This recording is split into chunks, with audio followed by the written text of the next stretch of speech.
unstoppable kick-ass confidence. Are you ready?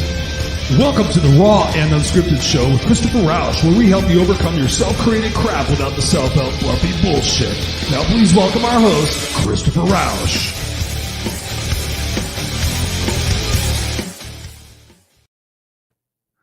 What's going on, ladies and gentlemen, boys and girls? Welcome to another episode of Raw and Unscripted with yours truly, Christopher Rausch, the place where I help you overcome your self-created crap without the self-help fluffy bullshit.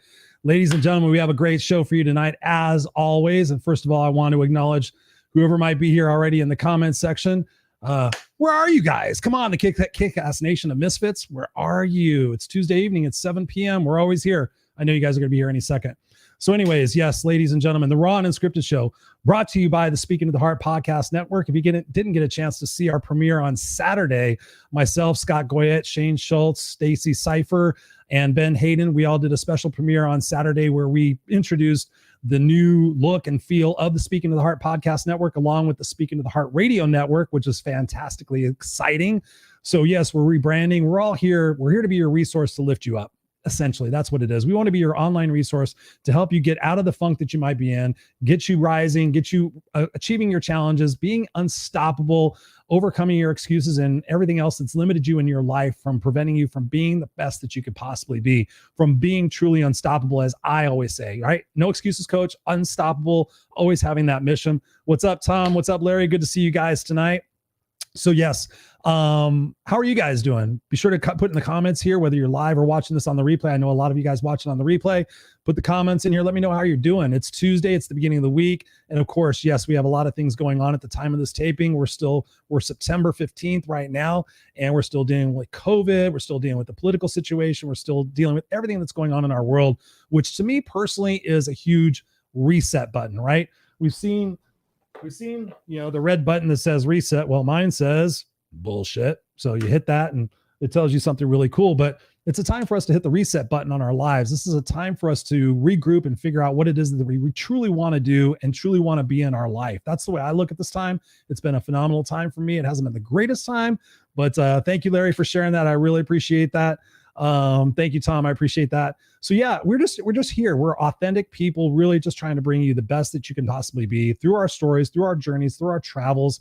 As you guys know, I'm the No Excuses coach. So I've been coaching for over 20 years.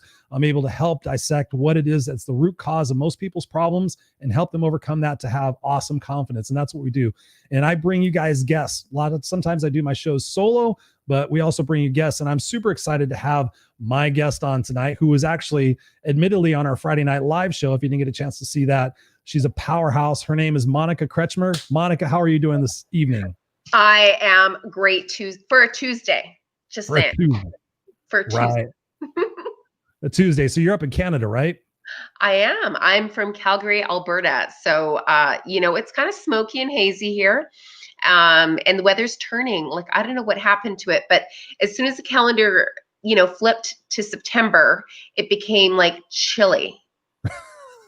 I'm like, is snow coming tomorrow? Like, we're in Canada. We can get snow at any time now. Right. So you're actually physically in Calgary right now. Physically in Calgary. Wow. So that does get a lot of snow, doesn't it? Yeah. And you know what? I'm wearing my long sleeve. I was like, getting ready tonight. I'm like, it's all long sleeve and, long pants and, we have winter 8 months of the year here, Chris. Mm-hmm. Yeah, no thanks. That's why I live in Southern California. We have summer 8 months of the year here. I know. I get really envious. I have some good friends in LA. And so I see their pictures of them going off and doing the surfing and paddleboarding and all those great adventures on the ocean there. And yeah, so I can live vicariously through them. Yeah. Do you ever get down to LA much? You know what? Before the border shut down, yes, I did actually. It was easy because it's just like a couple hours flight. It's a real quick, direct flight. And of course, yeah, I visited frequently. Yeah. What did you like to do when you were here? Did you go surfing and snowboarding or surfing and all that other stuff? No snowboarding. You know what? I think the last time I was there, actually, I almost got there. So I woke up one morning and literally this is how I plan sometimes. I we've talked about the universe before and listening to those loud voices of what you're supposed to do. And I'm a single mom, so I parent on and off weekends. So the weekends that I have my son, of course, I'm not on a plane somewhere, but the weekends that I don't, I'm really leaving that open for creative time. And J-Lo was doing that great big Oprah conference, and it was in LA, and him and ha, shouldn't I go? And all of a sudden I woke up that morning like really early, and this voice said, get on the plane, you got to go. So I'm like, okay, let's see if this works out. And there was like sold out tickets except for, like row 3, and with that screaming deal. And so I was like, okay, that sign's looking pretty good. So I ended up finding a flight and literally driving to the airport, trying to book the flight. I got the ticket and simultaneously was trying to get this all happening, right? And I missed the cutoff. I was so No. yes, I missed the cutoff. And I was like, oh, okay. So what's the lesson here? Because like usually I fly through like that and it's like seamless. There's usually no roadblocks when I hear this, go do this. Right. It usually flows really nicely. So anyways, I didn't get the opportunity to go. So I ended up, just giving my tickets to somebody that needed it. So it went into good hands. Beautiful. Beautiful. Well, hopefully COVID will lift and you can get down to LA again and we can meet up in person. But at least for right now, I'm thankful for you to be on the Raw and Unscripted show with me. You were just on our Friday Night Live show and we've got rave reviews on that. Everybody just loves the fact of your independence, your perseverance, your unstoppableness, your passion, your drive, your energy. So I'm excited to continue that conversation tonight. I'm honestly really excited because I keep stumbling over my words and that's what happens when I get excited.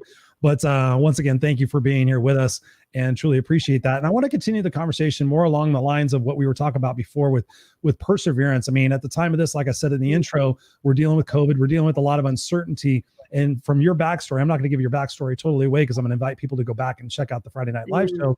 But, it's based on perseverance. It's based on the fact that you were a single mom with a 7-month-old and you were placed into a very awkward, uncertain position. And here you are today. Give a little bit of background on that for the people that might not have heard that show and just exactly what makes you unstoppable.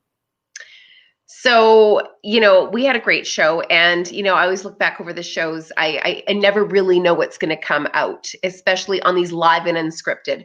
So, I think I shared a little bit about my story being like I was 35 when I got married and then had a baby right away. And, I described it as not listening to my intuition. And this even started before I was married. But, I thought, what could get worse than this? And the little stones became bigger stones. The bigger stones became boulders. And one of those boulders became get out or you may not ever be able to get out. So I left with my 7-month-old baby. And I always say that, when people want to dig around and they want to, what really happened, all I can say is that when you're faced with a decision that you may not see the next day and you're that terrified, there is no other choice but to leave. And you're not even you don't even comprehend your next move. You just know that that's the move that you need to make. So I got out and I got out with my 7-month-old baby. But I think I shared with you, that was the beginning of my 7-year journey where, I knew what the walls of the women's shelter looked like. And, that was so hard. And I can really understand where women are in that sense of panic and desperation and utter chaos. And, I always have so much compassion for women that are going through that. I look like this, I look strong and confident and, I am strong and confident, but was I really that strong and confident when I married the dude, right? I probably was not, if let's be all honest, right?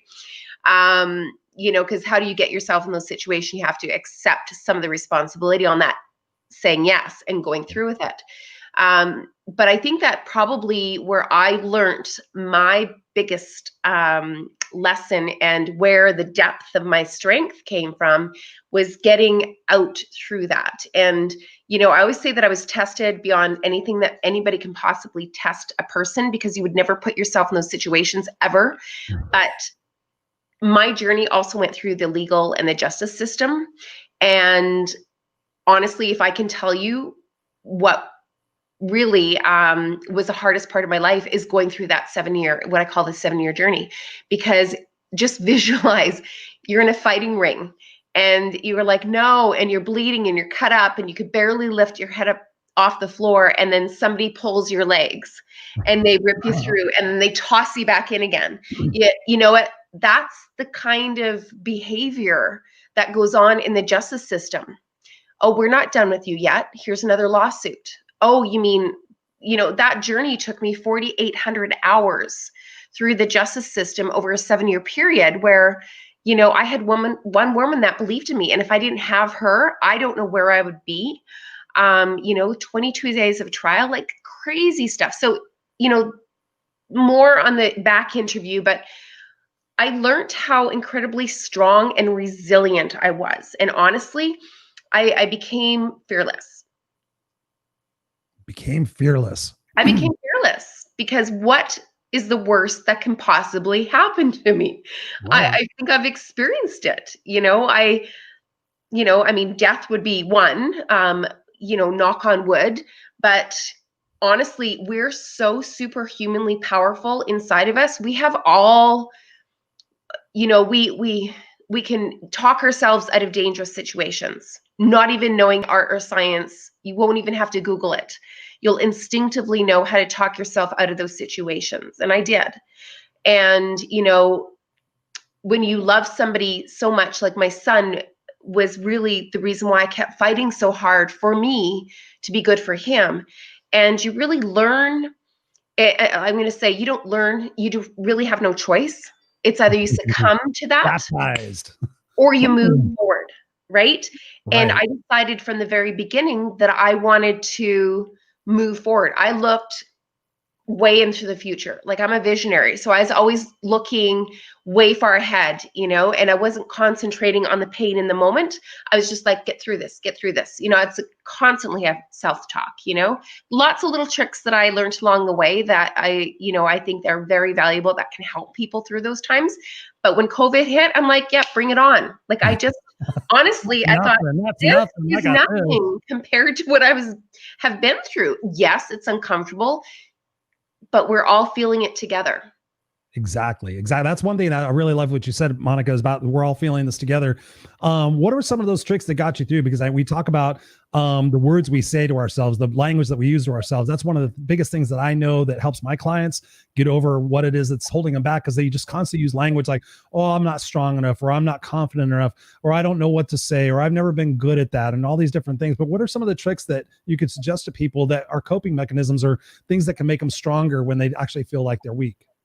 So I remember the laws of attraction, and, so the book, The Secret, was out.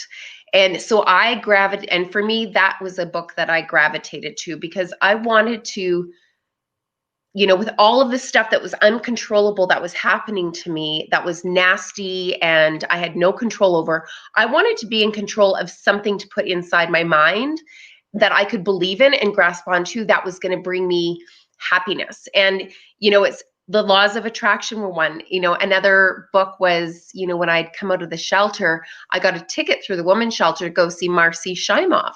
And her book was called Happy for No Reason. I'm like, I can tell you right here and now that I am literally happy for no reason.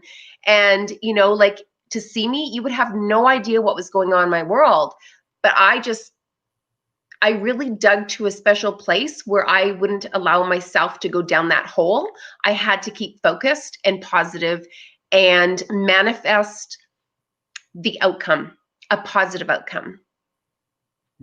How do you do that when everything's so dire and so desperate? I mean, for somebody who went into a marriage and says, okay, listen, we're going to get together, we're going to have a baby, we're going to live a long, happy life, we're going to, do all that stuff, to be faced with the uncertainty and the insurmountable experience of like, if I don't get out of here, I may not see tomorrow. How do you find that belief that everything's going to be okay? You know what? It comes with, every day, one step at a time. And when days were really, really hard, I only had 5 people on my hand, core family. I completely shut everybody else out. For one, they would never understand what I was going through, nor did I have time for, the daily niceties and how are you? It was just survival mode. I was in survival mode. And I think that for me, I chose a playlist. I did some daily routines. My son was very small at the time, and I didn't want to carry that negativity of that chaos that I was going through to him. Right. So literally there was one song that him and I used to dance with like over and over again. It was like Josh Groban, You Are Loved. So if you want to talk about mantras or, kind of infusing yourself, you are loved, and literally I think I wore out the CD, in this hole in my mom's carpet, because literally I danced to that every single day, and sometimes multiple times a day, because I needed to hear you're loved. And as I was saying you're loved, it was a message to me, but it was also a message to my son. You are loved. You are safe. You are secure. You are going to get through this. And, as crazy as it sounds, those are the things, one small example of things that I would do to make me feel safe, make me feel loved and worthy. So even in those times, you were looking at things in terms of self-care to make sure you were protecting yourself to be as strong as you possibly could be for the next day, for you and your son to carry on the mission of making that realization true, right? Absolutely. And you know what? There's some ugly times. I mean, I talk about the fear, and, I think it's important to talk about fear and why you get scared, why you get angry. And so, for 4 years, I lived with my mom. I lived in her basement there's a crib, there was my bed, and, that's it. That's all I had. And, it was really interesting because my mom and I, even that was like, how could you live at home with your parents? It's just like, who wants to live at home with your parents? But then I flipped it around and said, how lucky I am to be experiencing this time and spending that time with my mom as an adult. What other child would have that opportunity to build that relationship with their parent? So I really did a lot of reframing how I look at things. And we learned so much about ourselves. When we'd start getting angry with each other, I'm like, stop. All of a sudden it was like, stop. What's setting it off? And it was our fear of what the unknown was, and how do I say, I was constantly being sued. So I know that in that brown paper manila envelope, there was bad news in there, and it wasn't going to be great. And I knew that they'd already broken me. I'm already down on the floor bleeding. And yet I get up, we're going to give it to you again. And so I would get so angry, and we'd start fighting and bickering. And then all of a sudden we'd stop. This isn't between us. We love each other. So I learned some really interesting things about fear and anger and the association between that. Without reading a book, I just kind of, because there's probably lots of theories about that. But when we get angry, it's because we're scared of something bigger. Yes. So true. I think back about the time, because a lot of what you talk about reminds me of when I was homeless with my mom. I was older. I was 13 years old for the 4 years. It started when I was 13. We lost the house when I was 13. And then we were homeless. We lived in the backseat we lived in a station wagon with 18 cats and 2 dogs. It was crazy. My mom loved her animals, loved her cigarettes, loved her alcohol. And then there was me. And I don't say that in a negative way. I mean, she did what she could do with what she had, but our situation was a little bit different. She was constantly fighting to take care of the animals and take care of herself. And I was along to help her take care of all that stuff. So I'm very envious of the fact that you took your son in like that and showed him all that love. I honestly, and I know you believe this, everything happens for a reason. And I think we have to go through these things to make us stronger. But I just really want to just give you a shout out for the fact that you tried your earnest and every day to make that special for your son, and not to make it impact him, all the hell that you were going through on the outside. I mean, that's massive in what you were doing. Did you have any times where you were just like, okay, I can't take this anymore. I've been sued enough. I've had enough downs. I'm done. I quit. I give up. Or have you always just been focused on that mission, on that goal, on that end result that you wanted? Oh no, it was not always pretty.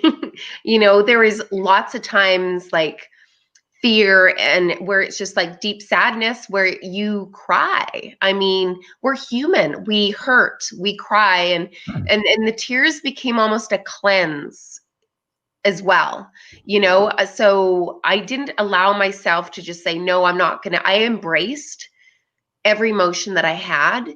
And if it was sad and tears, I would cry, and I would allow myself that grieving period, and allow myself at some level to be sympathetic and have empathy for me.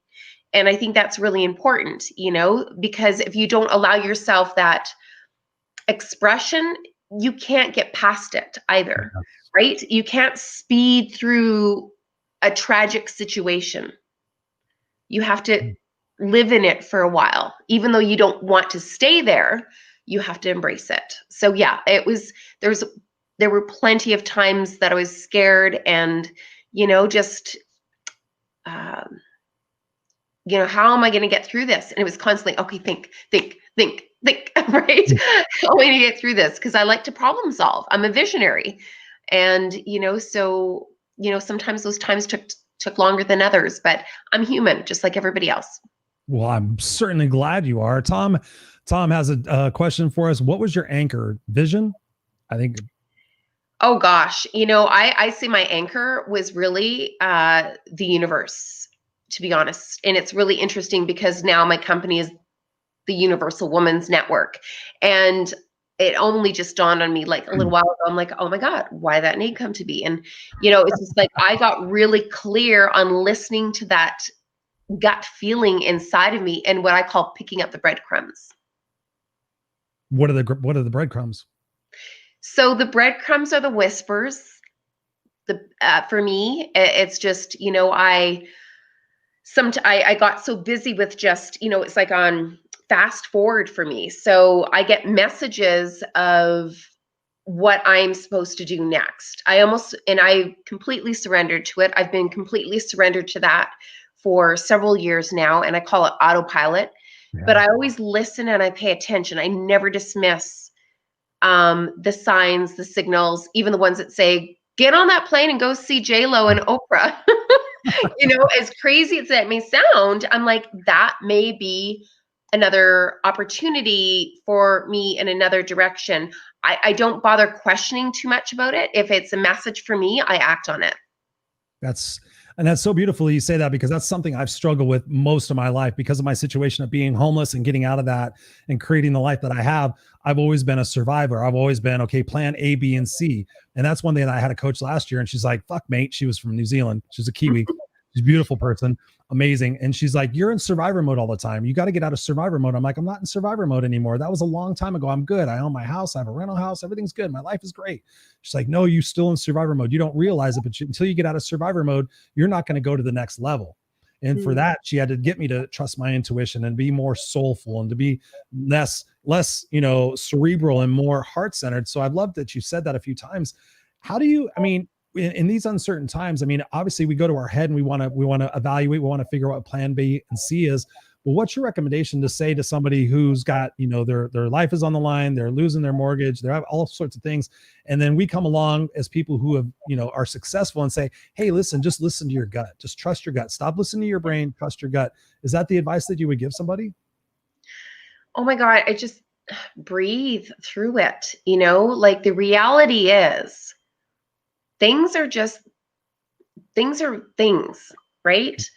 And, I always think about the day that I left. What was most important to me? What did I take with me? And when you're faced with survival mode, your family, which was my son, and the car keys, because I got to get the hell out of there. And, it was a bag and my son and the car keys, and it was just get out. So I think that we think that we need all of these things around us, and maybe they're supposed to shift, maybe they're supposed to change, but just surrender to the journey and just have some forgiveness of just stop with the worrying.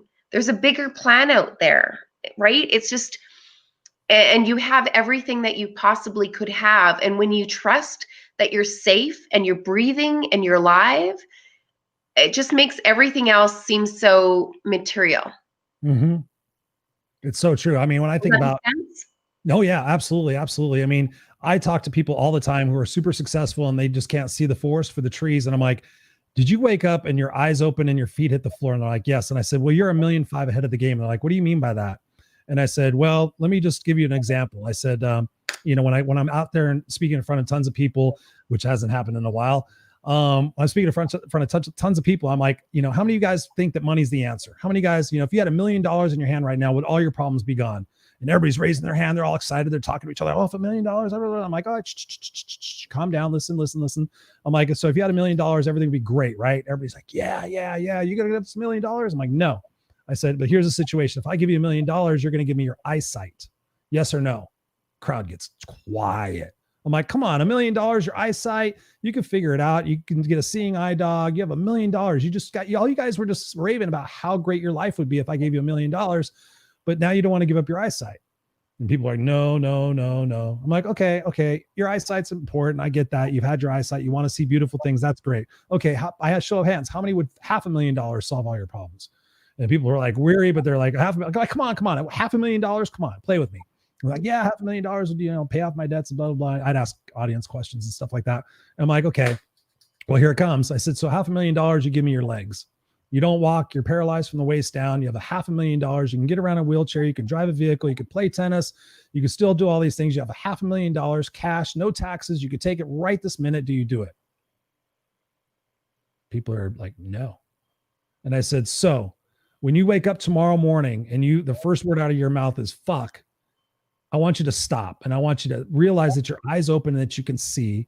I want you to look down at your feet and realize that they're on the floor and that you're 1,000,005 ahead of the game. And then when you go to take a shower and you see hot streaming water coming out of the wall like magic, and you get to stand there for as long as you want, obviously make it to work, then there's like blessings all over the place that people take for granted. And that we were right, Monica, the materialistic things, they're not important. It's like, are you healthy? Or is your family healthy? Do you have an opportunity? Do you have a place to stay? Do you know of a place to stay? I was recently talking to somebody who was in an abusive relationship, and she said, Chris, I have nowhere to go.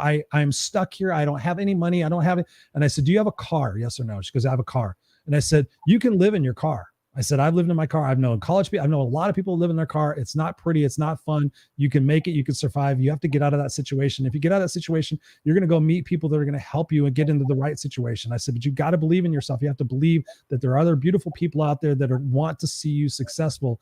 What is your experience in that? And being on the other side now that you're successful now, you got the Universal Women's Network, you're helping people, you're lifting people up. Is that the advice you give to people? It's really interesting. During COVID, I had somebody reach out to me, and more than one actually reach out to me, and in the same situation that I was in, and I hadn't heard from them in such a long time. And it's really interesting because this woman had reached out, and she has young kids, and you could hear the tremor in her voice. And I think through our experiences, yours and mine, and whoever has gone down that road, we're the sounding boards we're like, you're not alone. I understand. You're relatable to them, and they just want to hear that everything's okay.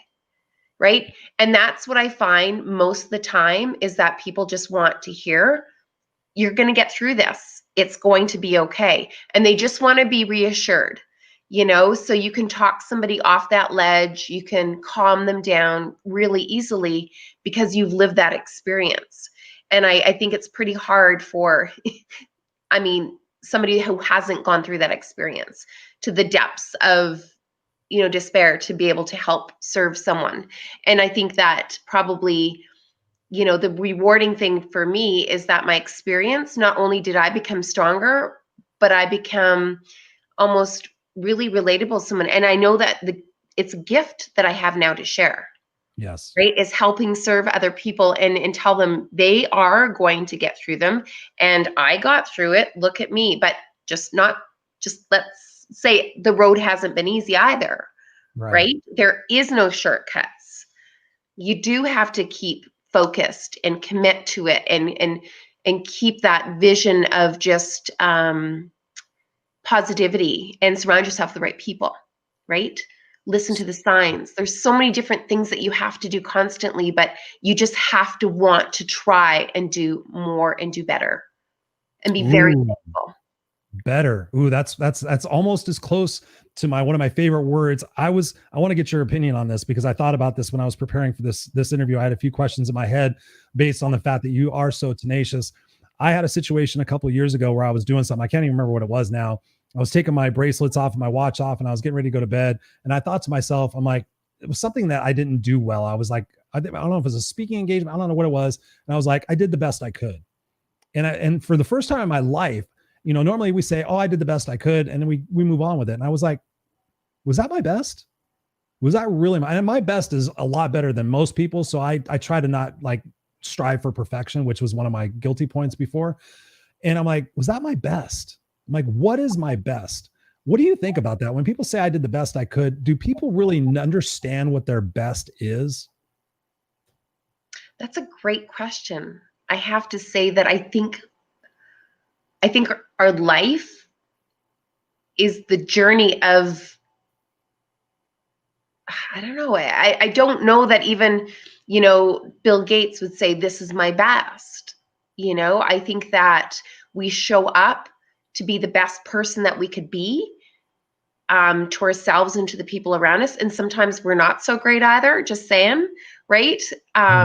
There's some, we're all human, but I think it's a journey. I think we could always do better. And just no matter what success that you've achieved, like we're all imperfectly perfect. Yes. We could all do more. We could all do better, I think is the safest way to say it. So it kind of like levels the playing field because nobody reaches this almighty standard where we're like invincible, because we're not. We could always do better. Right. So what causes you to do better when you're not doing your best?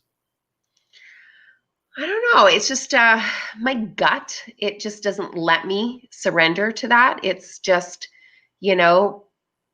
I fall back and sometimes I'm like, oh my gosh, I just said something inappropriate, or, I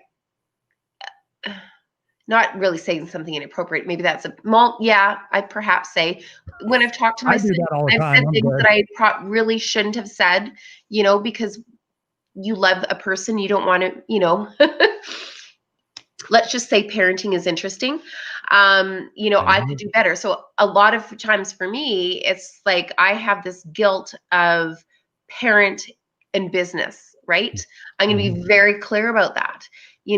For me, I always think I could be a better parent, but on the flip side, I'm putting my own oxygen mask on so I can go be of service to others and be a role model to him, and make an impact in the world. And so I struggle with that piece of it. Does that make sense? Oh, yeah, no, absolutely. No, it's always weigh on me. I could be a better parent. And then I'm like, what? You stay home all day and you do what? I mean, you push yourself. And sometimes, that's less time for family. Because I've got to tell you that balance piece there's no such word as balance. I know. I hate it. Especially as a single mom running a business, there is no such word. It is like you're on a hamster wheel 24/7. So I don't know. Did that answer it for you? Yeah, no, I did. I think one of the things that we're saying right here, Monica, that's beautiful is to not only survive, but to thrive, you have to keep moving. And that's one thing you've said it multiple times during this interview and then the previous one as well, is that, stationary people are going to get stationary results. And that's one thing I saw my mom do throughout the time we were homeless and throughout my life with her is she never rested. She was always constantly, okay, what's next? What do I got to keep doing? And some people would say she pushed herself too hard. Some people would say I pushed myself too hard. But at the same time, we've achieved results that we want to achieve because we did our best. We put forth that gut effort. We sacrificed, binge watching television and all this other stuff and watching football. I'm not a football watcher. I don't do that stuff. I would always be the guy that would be up on Sunday, working on my projects or working on my coaching or speaking or whatever it might be. It was like, I knew I had a belief and I knew as long as I kept moving, that the failures and the mistakes and all that other stuff that we identify as something that's negative, I started repurposing as something positive. It's like, okay, that was a mistake. That was an opportunity. And I just learned how to reframe things, and I learned how to keep going. And people say, how did you go from being a 7th grade homeless dropout to being where you're at today, speaking on? And I'm like, I never stopped. I just kept going. I had the perseverance. I got into school. I thought I was stupid. I was like, I'm going to get into school. I'm going to figure it out. I'm going to figure out how not to be stupid. I'm going to figure out I'm going to figure it out. I'm going to figure out. Marie Forleo, she's a major person. I don't know if you know her, TV personality and everything. She wrote a book called Everything is Figure Outable. It's brilliant. It's brilliant. And the audiobook is brilliant because she talks like she normally talks. So she's got a little bit of a little fire, and she's got a little colorful language in there, which I appreciate. Makes it more real.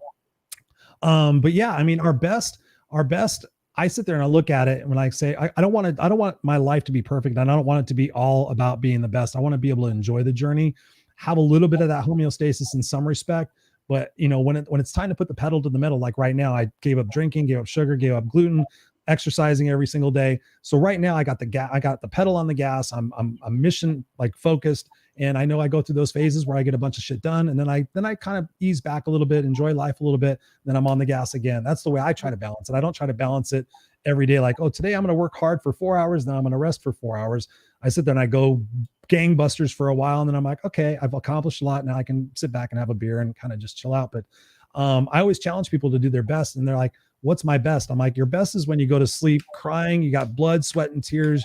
You feel like you've exhausted every opportunity. And so many people out there don't have that faith in themselves, Monica.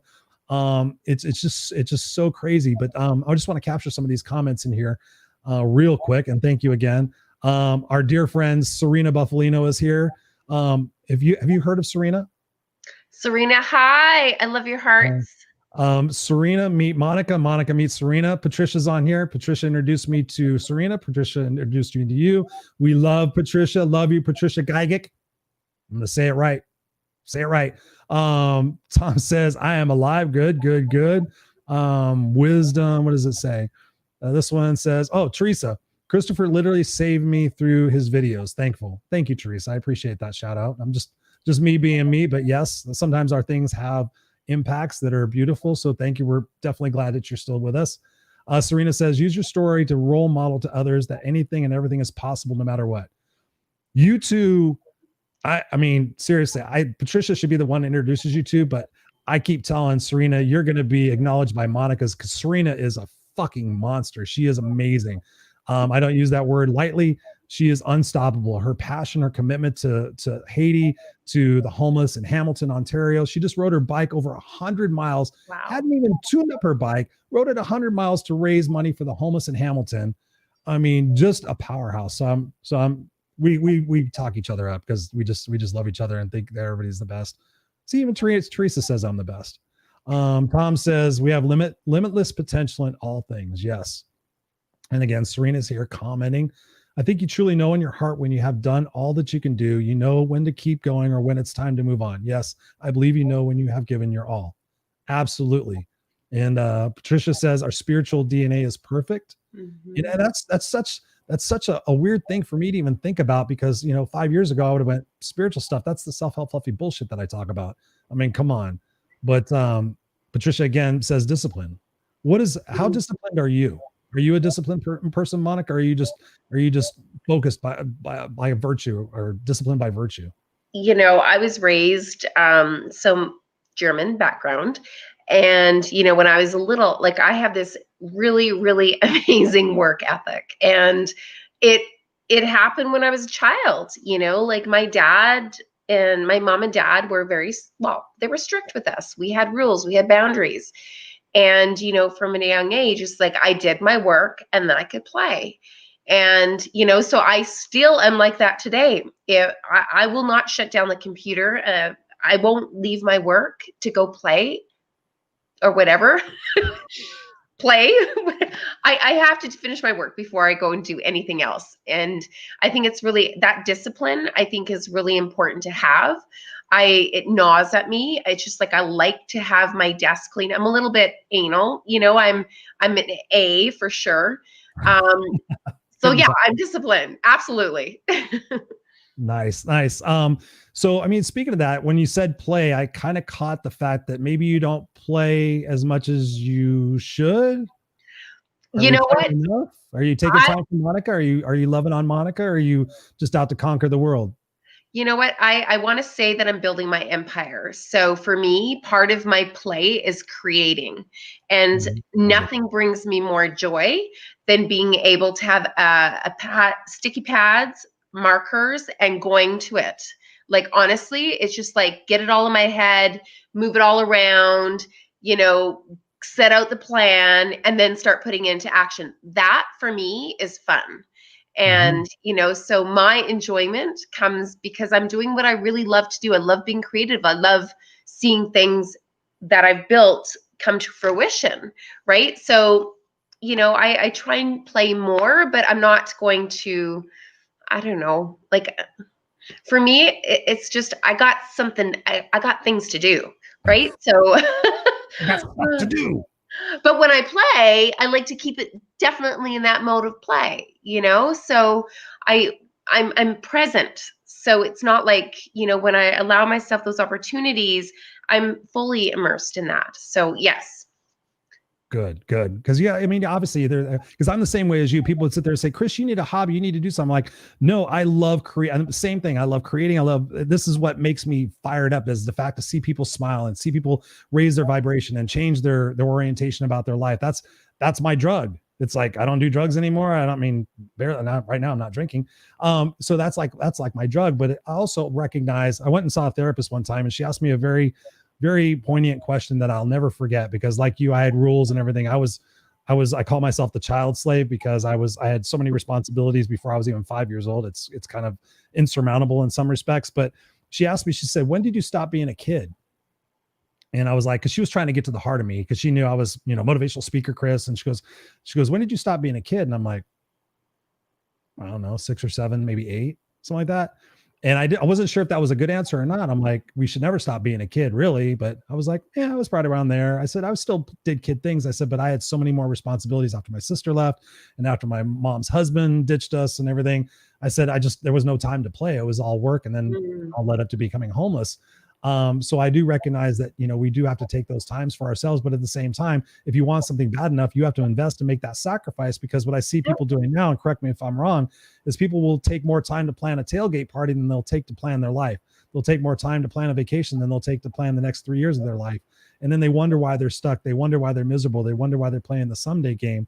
But again, it is important for us to take that time to balance it out and kind of get away from those things, at least for me, to be able to get more ideas and to kind of let it go. Do you ever feel like that? Like that you've been in it for so long, you need to get away from, get a break?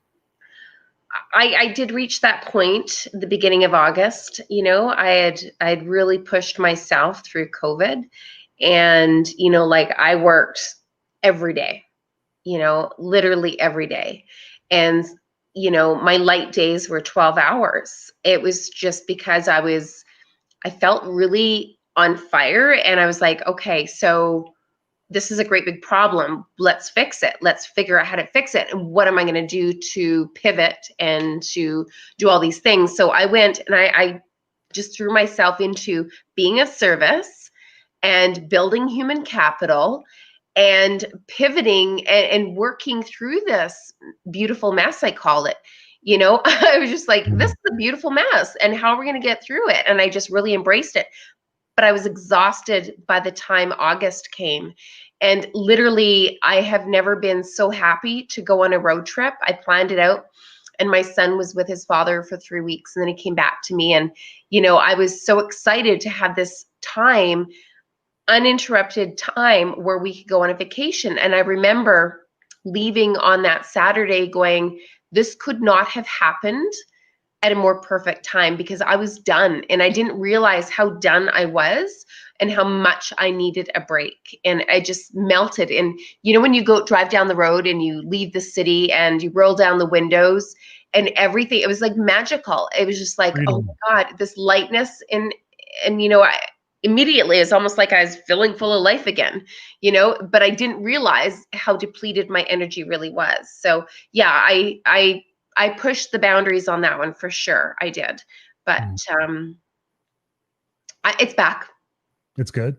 So It's good. you're gonna make more time for that in the future, I hope, to make sure you Oh, got. I did a lot of reflection on that trip, to be honest with you. And, so I definitely have been trying to carve out more space for me, but it's hard because I love to work. Like, Mhm. I just really love what I'm doing. I love to see the results, and, everything goes so fast. I almost want to press pause on it. And you talk about the great pause, and, there was only go for me. And, I'm happy at that speed, to be honest with you. Um, there's no regrets. Wow, that's beautiful, and I'm appreciative that you've realized that and you take care of yourself, because I did the same thing. You met Scott when we on the Friday night show. We talked about adrenal fatigue, and it was like we both share stories, and we both find out we're more alike than we are different. It's crazy, and I was the same way. I was like going, and all of a sudden my mom was sick. She was in the hospital. I was still doing my daytime job. I was still coaching. I was still had a home life. It was before my son. And I just kept going. And everybody's like, how are you doing this, Chris? You're driving 200 miles a day. You're going out and taking care of your mom's animals. You're going to the hospital. You're driving back here. You drive an hour to work. How are you doing this? I'm like, I'm fine. I'm fine. I'm good. I'm built for this stuff. I'm built for this stuff. My mom passes away. We move into a new house. And literally the next day, I crashed. I crashed mentally, physically. I was like, am I hungover? What's going on? I know my mom just died, but Yeah. and I went to the doctor and they're like, yeah, your adrenals are shot. You have to take this cortisone stuff. Otherwise, you're not going to be able to wake up. You're going to be pretty miserable and all this other stuff. So it was like a real wake up call that I did not realize that I was in it and that I was going to crash. But it was like, okay, Chris, don't let yourself get to that point again. And ever since that point, I've learned to be more intuitive, as you would say, more intuitive. Like, I feel like I need a break. I feel like I need to not check social media for 3 days. I feel like I need to go to the beach. Like tomorrow, I'm having a beach day with my son, getting away from all the computers, all the news, all the other stuff. I'm like, I'm just going to go out there and stare at the ocean and play. So I take these little day trips with my son every week to get a break from it. Yeah. But one question I really had to ask for you, because I know Tom was on here. He said, as a fellow coach, do you have a coach?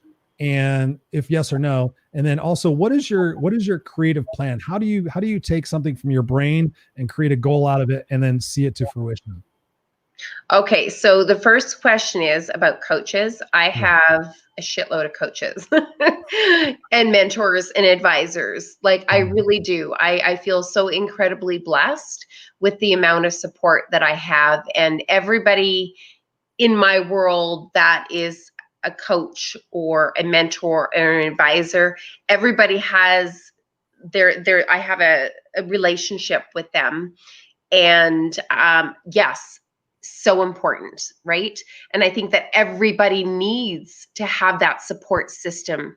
I don't think you can achieve greatness without that support system. And so if you don't have that, and if you're missing it, please go get that, seek it, ask for that. I've been really blessed to have some incredible women and men show up into my world that just get me really well, and they embrace what it is that I'm doing. And yeah, there's no other word other than deep gratitude for the people. Patricia, Heart, Donna, Donnie, I have a list of so long of people that have been really great sources of wisdom and perspective in my world that I'm so incredibly grateful for. That is That was awesome. one. That was one. The second question was the creative process. Yes. How do you go from creativity to goals to fruition? Okay. So this is the ultimate, is that I never used to sleep. Okay. So when I was Like really literally not tapping sleeping? into my power, right? Um, I felt like I was always really exhausted because my brain would never stop, Oh yeah. right? And so I said, stop.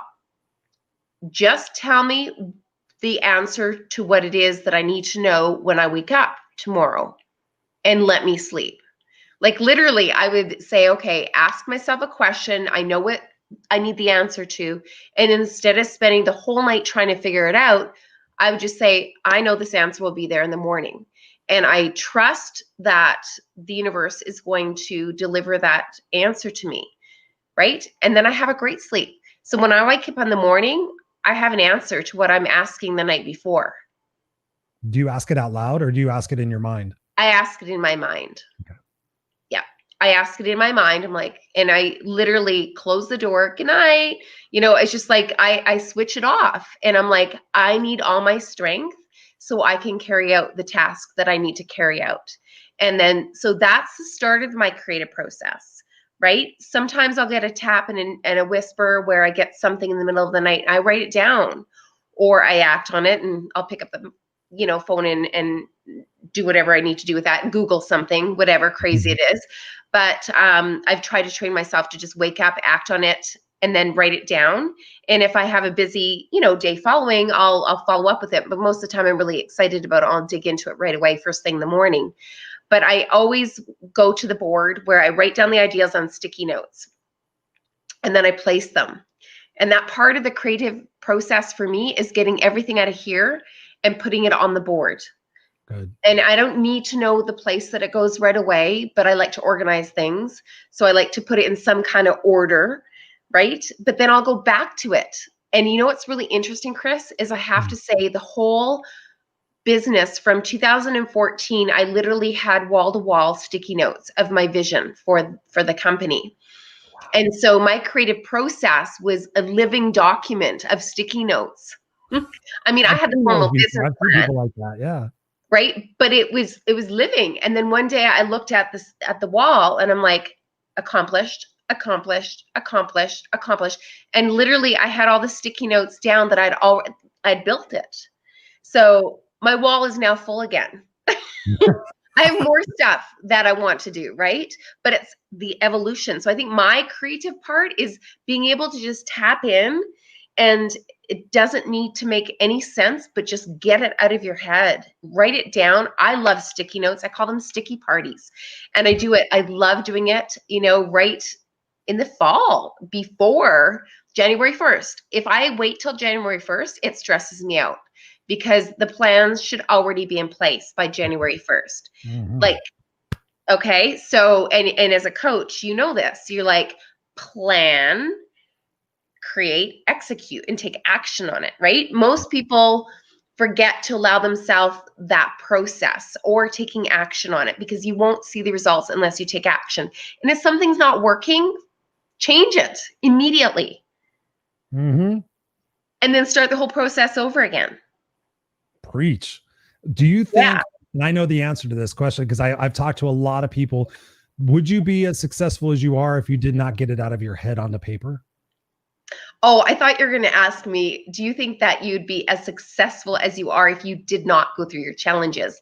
And the answer is, I got somebody at the door. And so my answer is that I think that we go through things and they teach us lessons to on your path. Sorry, I got distracted. Can you ask the question again? No, it was, I've talked to so many people and like, Chris, I know it up here. I've got it up here. I'm like, get it out in writing. There is an actual subconscious agreement that goes on when you place writing. And my question to you was, would you be as successful as you are had you not put them out on the paper? Absolutely. I love, because I find that sometimes that will just disappear and it will leave you, right? I think it's really incredibly important to have that piece. My son has just popped in here now and we're live. Hello, my dear. Hello. And so, yeah, I definitely believe that it's part of the process is writing it down. It's something concrete. And so, yeah, super, super important. Yes. I'm so glad you said that, Monica, because I talked to so many people like, I've got it up here, Chris. I've got it up here, Chris. I'm like, how's that working for you? You're the sticky parties. I won't even go into that. I have dry erase boards. I'm a dry erase board freak. I mean, if you saw, I have 2 dry erase boards. I have 4 or 5 down there that actually I can replace on the wall. I have a small one behind me. I have my daily one that I keep right here. So I'm like a dry erase board freak. So, and I also use Evernote. You know what the cool thing with sticky parties is you can actually take them to the beach. Right. So literally like, and then you put up your stickies, you take a picture with it with your phone, and then you have it always. Anyways. Oh, I see what you're saying. Yes.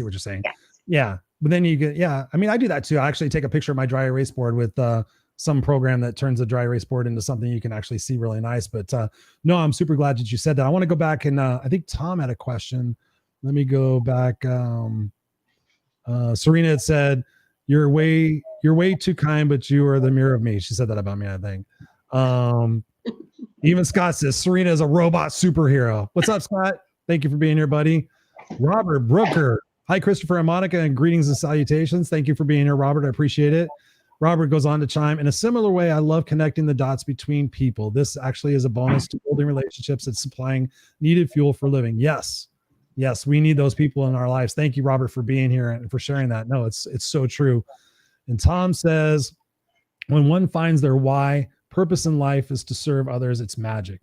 Yes, that's literally, that's a great point, Tom, because one of the things that I ask people is I simply tell people, when you have a big enough why, you have a big enough how.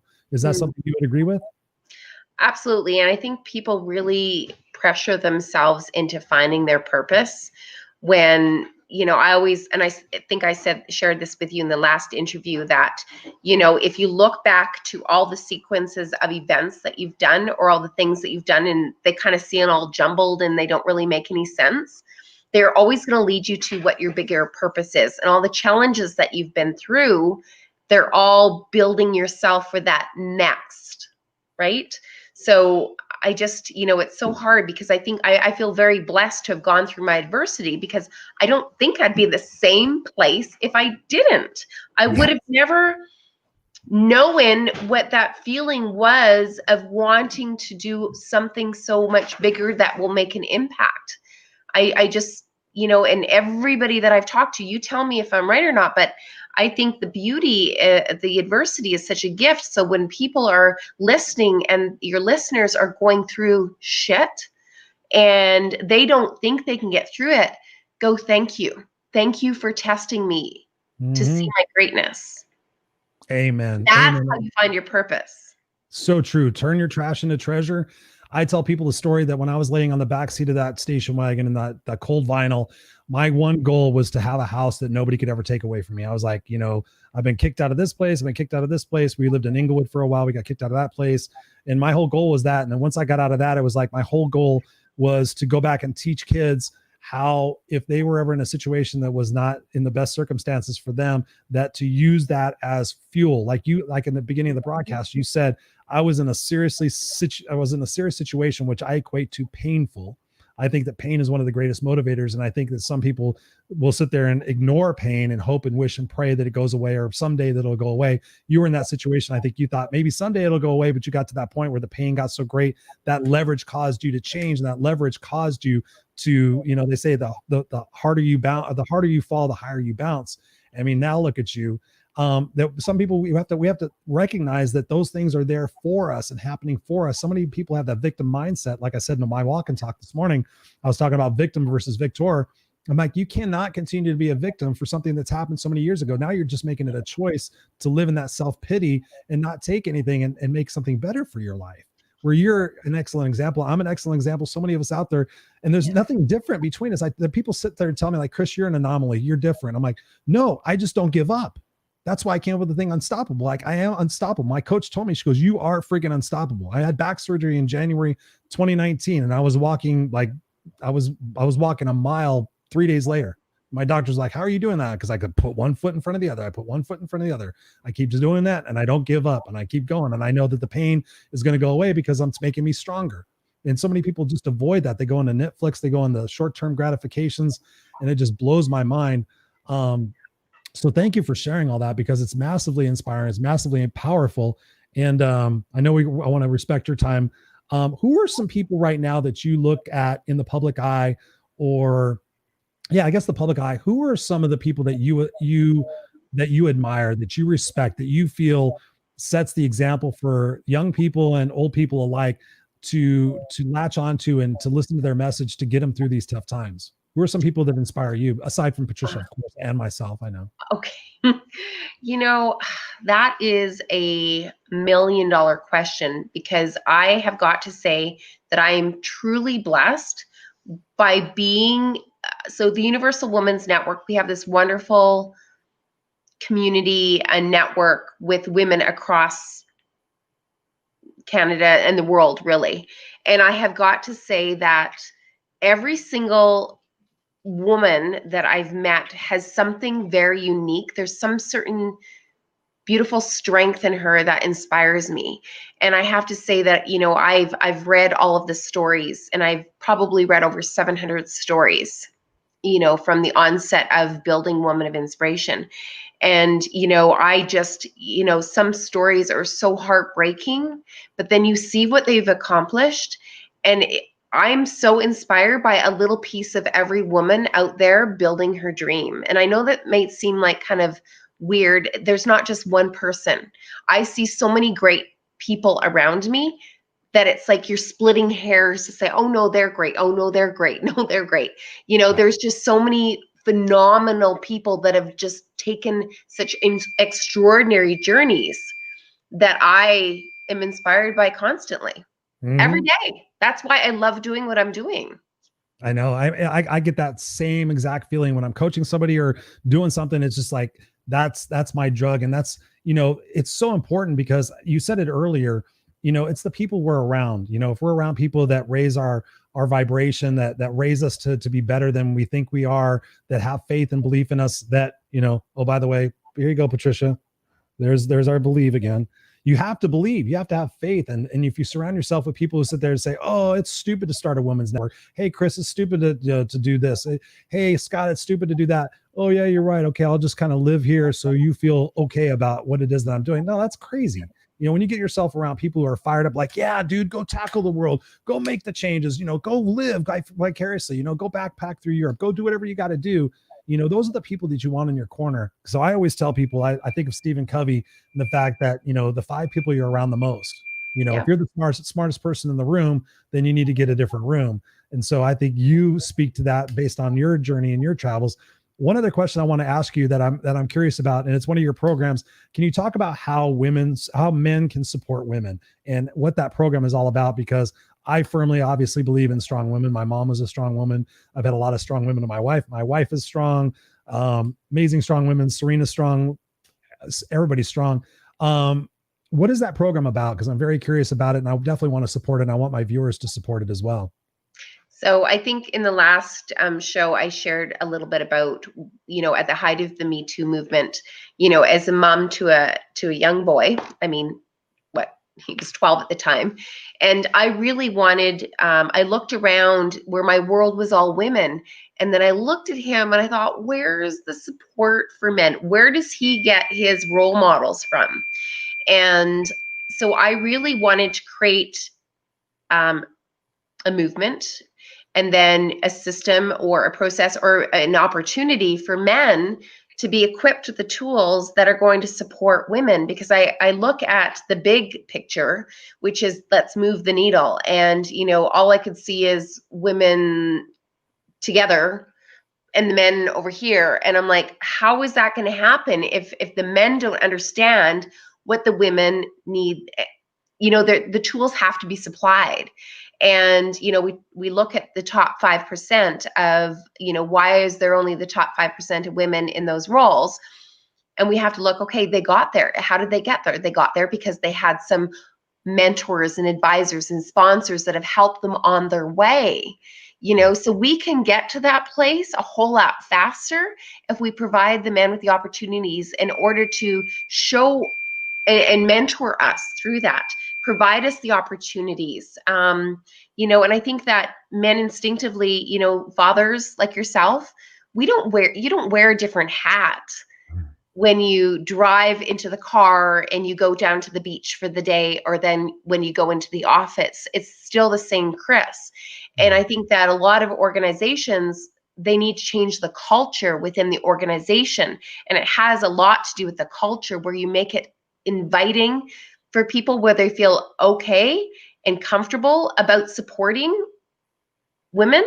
Mm-hmm. And there's not that kind of uncomfortableness between, thinking about they're kind of bad and, sure, there's some really horrible things that have happened. And that, I just shake my head that we can't get past that faster. But I think that by equipping men with the opportunities, creating a culture where it's okay to support women and it's a good for business, we'll get there and achieve that much faster. So it's like, you, for just example, you invited me on the show. How simple was that? Monica, let's share your story.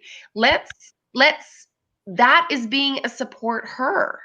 Can you write a testimonial? Can you write a referral? Can you make a key introduction to a key stakeholder for me that's going to open up a door? I still have to do the work, but that relationship, so those warm relationships. And, those are all things that really are huge, right? And invest in women, buy from them,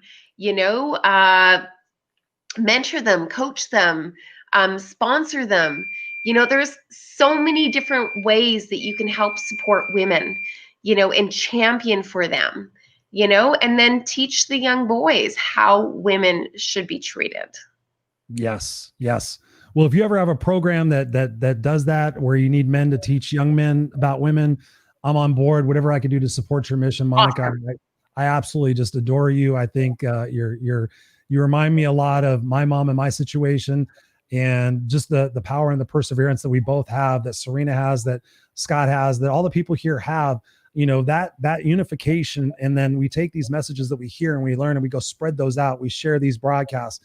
We can make a difference. We can make a ripple effect in the world today and continue on. We got the Black Lives Matter. We got everything that's going on, and there's still, women equality, women equity. We have to continue to fight for all those things, because there's still a massive variance in between how women are compensated and how women are, placed on board of directors and all this other stuff that I hear.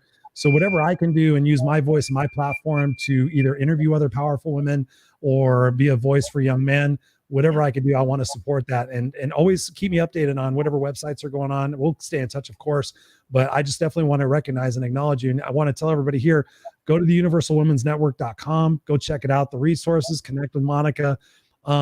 Where can they connect with you further? Is that the best place for them to hit you up, or are you on social? That's the best place. I'm all over social, and of course on LinkedIn. So I'm very active on LinkedIn. And I just want to say that I think that the conversation is game changing for a lot of people. Conversation is the key. And just, having those conversations with other men, how to support women, and talking about it, inviting women onto panels. It's all about the conversation. And so these things like we're having here in that dialogue is really important. Feel the power. Scott says, just do it, but I think he's being dirty. Are you being dirty, Scott? No, he's just reciting the Nike logo. Patricia says, creating a quilt of belonging. That is very feminine. A quilt of belonging. It sounds like something my grandmother would say.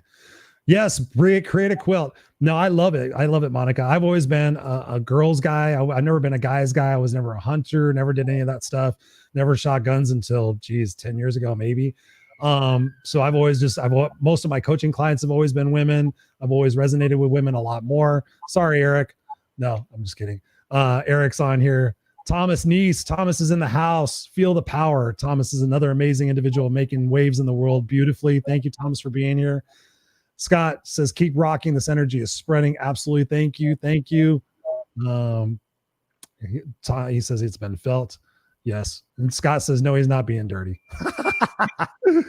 Oh, Monica. Thank you so much for being a guest here tonight. We're definitely going to continue the conversation. I hope you'll come back to the Raw and Unscripted show. I hope you'll come back to the Friday night show, because like we said before, we got a lot of topics to cover, and your brilliance and your honesty and your transparency, your vulnerability, your tenacity, your drive is all magnificent. It's truly kick-ass. It's truly unstoppable. So I'm going to make you a poster child for that. So thank you for that. I really appreciate it. Tom says, thank you very much for your story. Appreciate it. Hope you got what you were looking for, Tom. Anything else you want to add to the conversation tonight, Monica, before I end out the show? Well, I just want to say thank you to you. And really these things can't happen without somebody taking the initiative. I mean, it's a Tuesday night, and your commitment and your dedication to being of service to others is really amazing. And I'm very thankful, Patricia, I know you're there, but I'm super thankful to the wonderful people in my world that are connecting the dots for us, because it truly is how things happen. And, you know, like minds, like shared values, move mountains. So thank you so much for having me on the show. And for those that are watching, please, by all means, please reach out to me. LinkedIn's really good. Sign up for the newsletter. We've got a newsletter that I'm really it's been going on for 6 years. So sign up for the newsletter, get involved, and watch what we've got going on. Lots of stuff happening. Yes, I agree. I get the newsletter and it's beautiful. It's very impactful. It's got a lot of great things in it. So thank you for doing what you're doing. Thank you for who you are. I'm just going to place you backstage for a second. Don't go anywhere. There you have it, ladies and gentlemen. Another brilliant broadcast of the Raw and Unscripted show with yours truly, Christopher Rausch and Monica Kretschmer. Listen, you guys have been listening, watching for an hour and 10 minutes, hopefully taking notes. We've talked about the power of taking what's up in here and putting it down on paper, but you can't just do that. You got to take it down on paper and you got to put it into action. You got to sit there and say, okay, what is an immediate action I could take on this goal right now that's going to move me closer? You guys know me, I'm big into questions. There's a question you can ask yourself every single moment when you're doing something that you're questioning whether or not it's going to be good for you or bad for you. You can just simply ask yourself, is this moving me closer to or further from my stated goals and my objectives? So if you've written out your goals, if you've written out your 6-month goals, your year goals, your 3-year goals, your 5-year goals, your 10-year goals, and you've written out your eulogy, which is something I go through all with my coaching clients. If you have a clear map of where it is that you want to go and who you want to be when you get there and what legacy you want to leave in this life, then that simple question of saying, hey, listen, if this chapstick was bad, if I was about to use this, is this getting me closer to or further from my stated goals? This potentially could impair the fact that I might be able to do something later on, whatever it might be. You use that as leverage. You use that as leverage because the pain of regret for me is the major leverage point in my life. I do not want to get to be older and look back on my life and say, wow, I'm really sorry for the chances I didn't take. And I heard somebody say that recently. I can't remember who it was. They were talking to their dad. Oh, I'm sorry. I was listening to a podcast and the podcaster was saying that his dad had cancer. And he said, Dad, do you have any regrets? And he says, I regret. He goes, I have a great life. I have a beautiful family. He goes, but honestly, I regret not taking some of the risks that I would have taken, because I'm curious to see where my life would have been if I would have taken it and not played it safe. So whatever it is, have your roadmap, have your vision in your life of what it is that you want to accomplish, get the right people around you and be the right person in the world that we need. If you're not part of the solution, then you're part of the problem, ladies and gentlemen. So really identify that, look at yourself in the accountability mirror every day and just say, what am I going to bring to this world? What am I going to bring to myself? Am I going to love myself enough today to take the action that maybe is going to be tough? Maybe it's going to be a sacrifice. Maybe it's going to be brutal. Maybe I'm going to go like Monica did, took her 7th-month-old and said, boom, I'm going to go to the women's shelter that I used to donate stuff to. And I'm actually going to be there because I have no place else to go. And look where she's gone. So trust your soul, trust your heart, trust yourself, believe in everything's going to work out okay. Everything's going to work out amazing even. It just all depends on you. It depends on your choices. It depends on your belief. As I say right here, believe. It depends on your attitude. What doesn't kill me only makes me stronger. I put it on my arm. That's how committed I am to being successful. That's how committed I am to being unstoppable, is that even when I, the master motivator, the no excuses coach, get down and be like, you know what, screw this stuff. I'm tired of this. I've fought all my life. I don't want to fight anymore. I just look down. I made a note. I put a permanent sticky note on my arm and says, what doesn't kill me makes me stronger. So then I change my perspective. Like, what am I supposed to be getting out of this? What out of all this adversity and all this crap, what am I supposed to be getting out of this? And that is the beautiful part of life, is that when you wake up to the fact that it's happening for you and not to you, that's where you can start to really, truly live and not just exist. I love you guys. Stay kick ass, stay unstoppable.